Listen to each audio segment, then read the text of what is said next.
भुसावळ शहराला तापी आणि पूर्णा नदीचं वरदान असून सुद्धा भुसावळच्या नागरिकांना पाण्यासाठी 8 दिवसांची वाट पाहावी लागते। त्यातच नदीतील गाळ मिश्रित पाणी स्वच्छ करण्याकरता असलेला जलशुद्धीकरण प्रकल्प जीर्ण झालाय। त्यामुळे 8 दिवसांनंतर मिळणारे पाणी सुद्धा दूषितच येत आहे। भुसावळकरांचं आरोग्य त्यामुळे धोक्यात आलंय, रामभरोसे। या दूषित पाण्यामुळे साथीचे आजार पसरू लागलेत। भुसावळ शहराला पाणी पुरवठा करणारी ही यंत्रणा 65 वर्ष जुनी आहे। 1957ला या केंद्राची निर्मिती झाली। याद्वारे तापी नदीतील पाणी शुद्धीकरण करून शहरवासियांना पुरवण्यात येतं। मात्र सद्यस्थितीत पाणी स्वच्छ करणारी यंत्रणा पूर्णपणे जीर्ण आहे। नदीतून येणारे पाणी हे गाळयुक्त पाणी येतंय, नागरिकांच्या ते थेट घरात पोहोचतंय।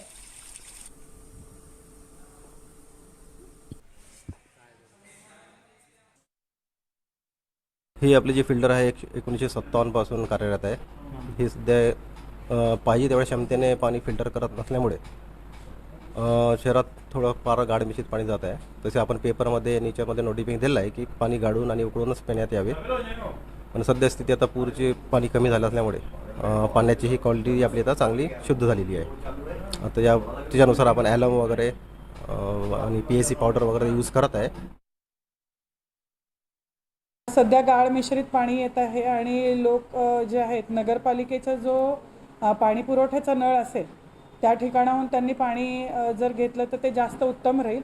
विहिरीमधनं किंवा कुठूनही आपण शेंदून जे पाणी घेत आहोत ते घेणं बंद करावं आणि नगरपालिकेचं पण जे पाणी पुरवठा होत असेल यामध्ये तुरटीचा वापर करावा। या सगळ्या बातम्या